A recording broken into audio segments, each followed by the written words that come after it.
What am I working on? One thing what we are trying to do is no, hold on. I can say this.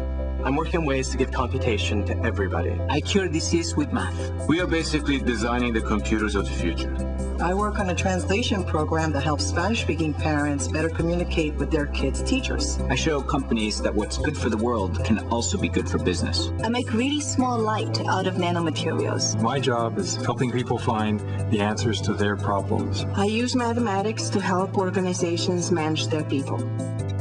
I solve puzzles. Well, right now what I'm working on is finding ways to deal with all of the trillions of things that are going to be connected to the internet. We're taking what we learn about the brain and using it to design systems that work like human brains.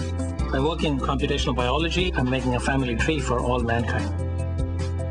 So once we connect all of those things together, it's going to give us an incredibly different and I hope much better world. We need a smart world. Smart utility grids. Smart healthcare. Smart medicine. Smart banking. Smart weather prediction. Smart education. Let's build a smarter world together.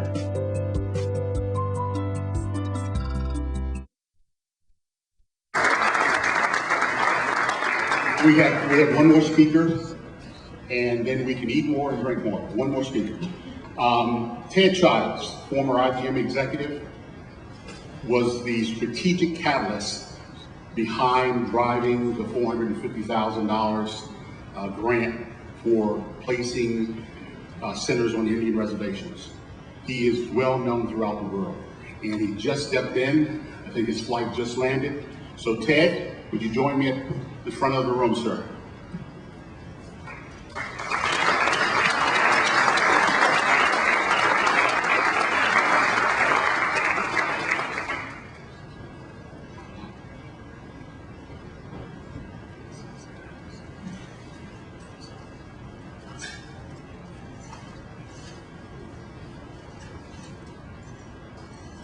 Good evening, sir. I'm actually moving as fast as I can.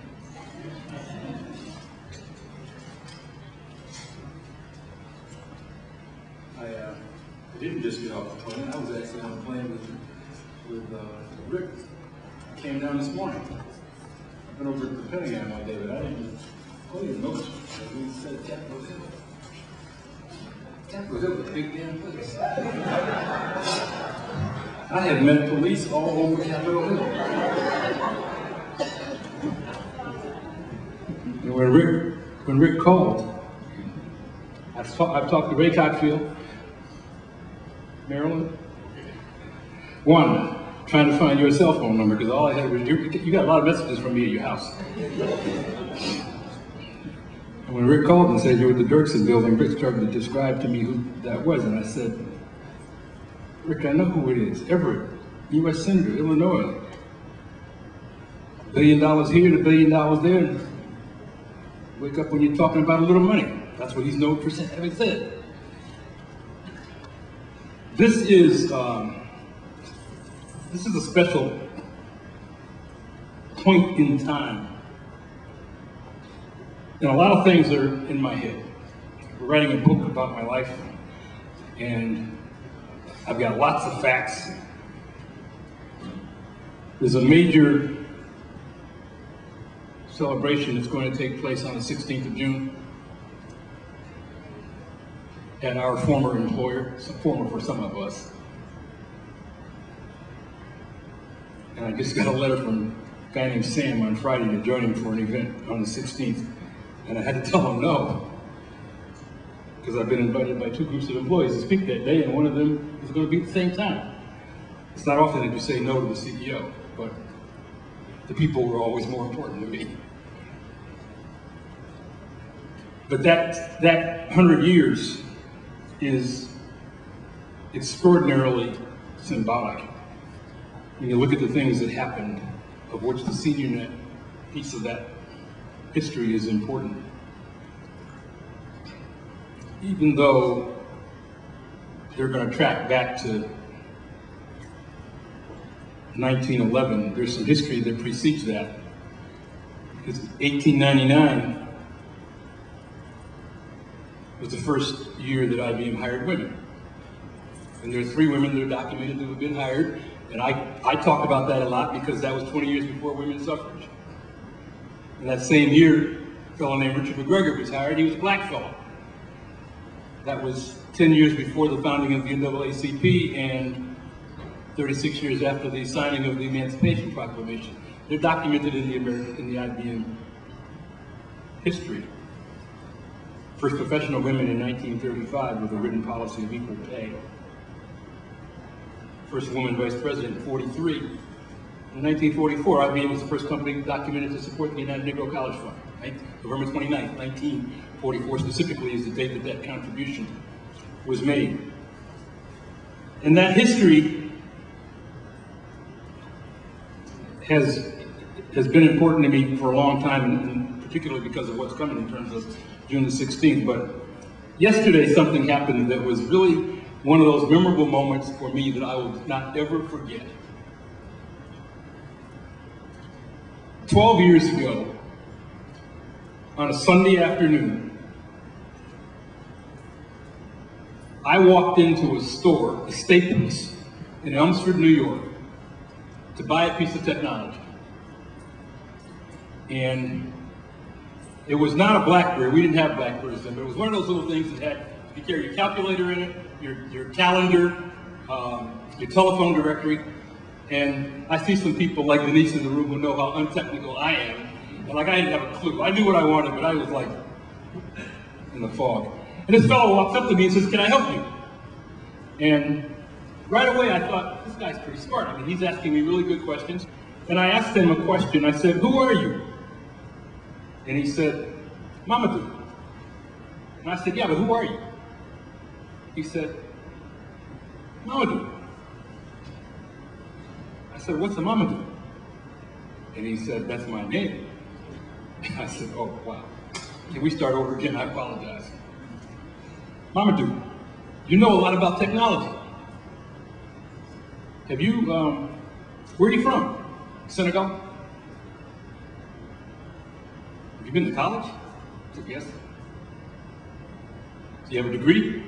He said, "Yes. I have a degree, a master's degree in statistics." "So where'd you go to college?" He said, "Columbia."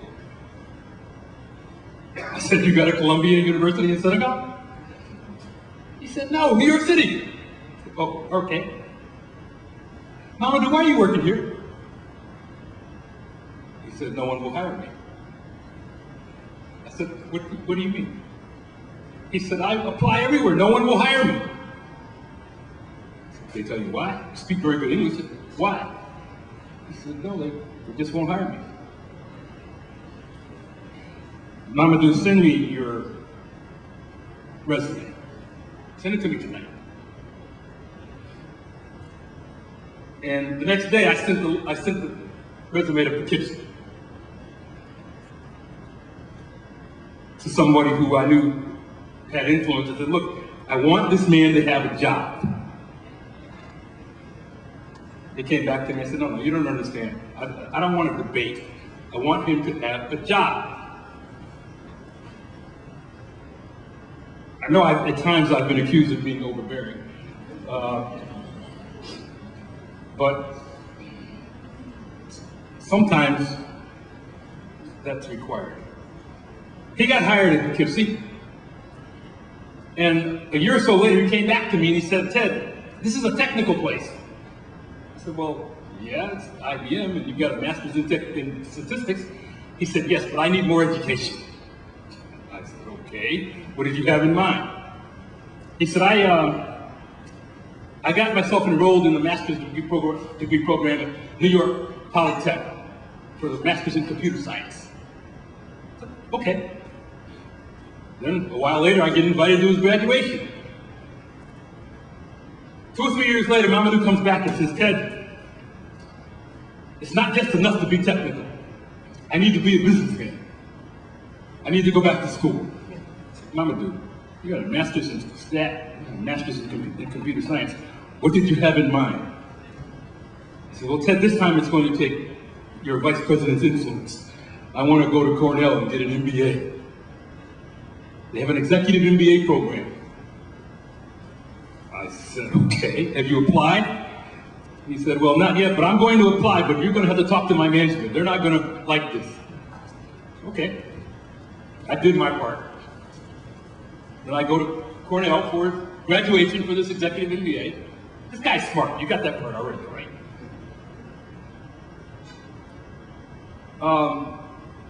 Then he gets into management, and good things happen. I found them. I'm good, honey. Take care.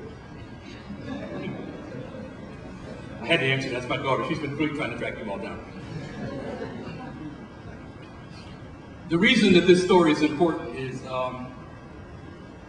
something happened yesterday that made me cry. And I sent him a note from Staples to Country General Manager. Because yesterday, IBM opened its business in Senegal. Jim Stallings, who some of you know, was there with the U.S. ambassador to introduce Mamadou Ndiaye as the general manager of the newly opened IBM Corporation in Senegal. Is that not an extraordinary thing?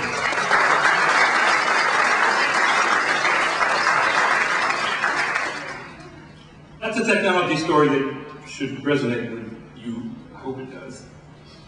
Now, about 15 years ago, Leslie will know the details more than I was, one of my external roles as Vice President for Diversity was that I saw an opportunity to have an association with the American Society of Aging, and got involved and became a co-chair of their business forum. And one day at our meeting, a presentation was given by an organization called SeniorNet. And I'll never forget the environment in that room, because the people were wondering, well, what is it that you people do? And how does it work? And I'm sitting there having this epiphany. I had heard just enough to know this could be a big damn deal. I got 100,000 retirees, and I'm always looking for stuff to connect to those retirees and to get them energized. We got all these quarter-century clubs, and for those of you who don't know the IBM company well, I worked there for 39 years. And when I joined the company in 1967, quarter-century clubs were a big deal, and 30 years of service was a big deal. Like, it was common. It was like an everyday kind of deal. There were a number of people who had 50 years of service, so I knew the population, and that if this thing could connect, it would really appeal. And I was looking for ways to connect older people with younger people. And the idea that we could connect our older people and actually have them in a teaching or tutorial kind of way with the young people, I thought was a real opportunity. And I'm way beyond that now. I say in speeches that the most significant business-related social topic of this century is going to be aging. I spend a lot of time with my corporate clients talking about some of the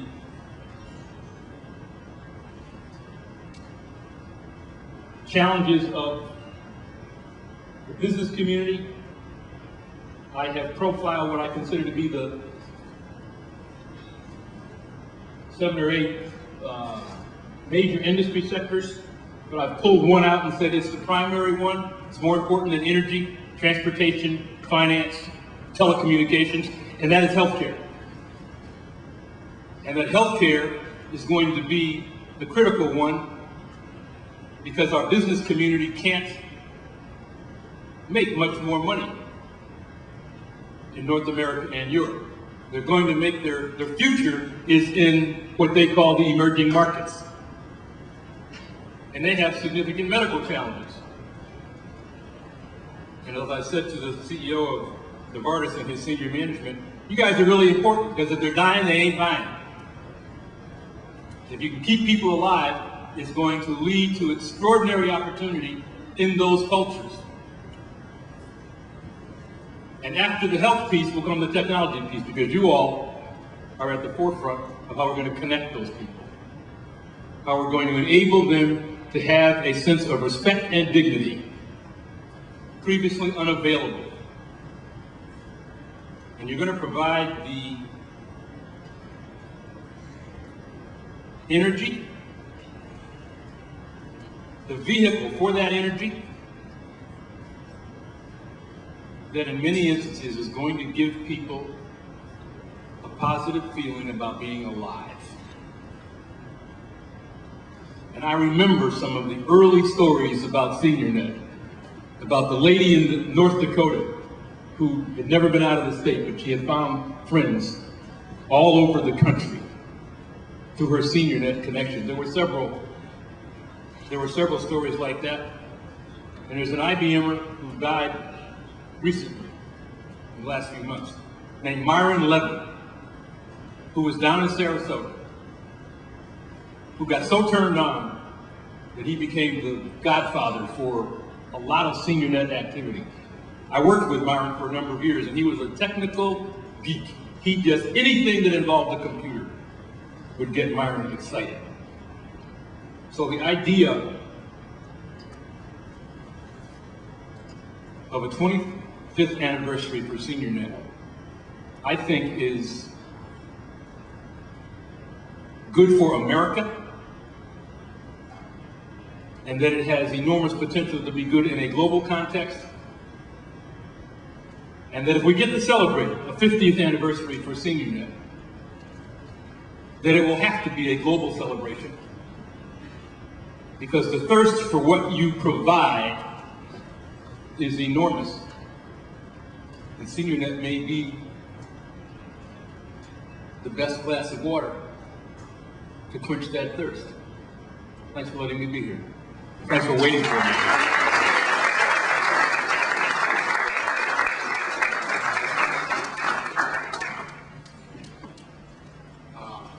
Ted Childs is the founder of a Worldwide Corporation Consulting. So the best award we could possibly give him would be a photo. Thank you very much, Ted.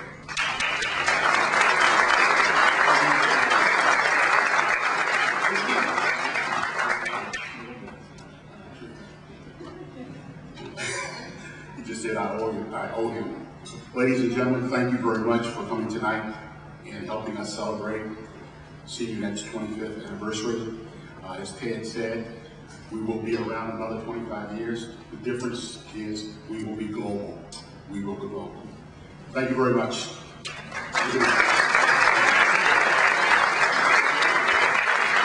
I'm here with Daniel Wilson. Hi, how are you? I'm well, how are you? All right, you had some nice things to say here at the SeniorNet. You're on the board.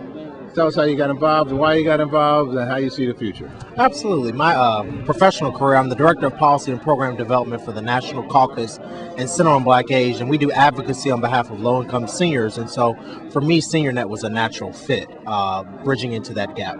Okay. And the future you see for SeniorNet is what?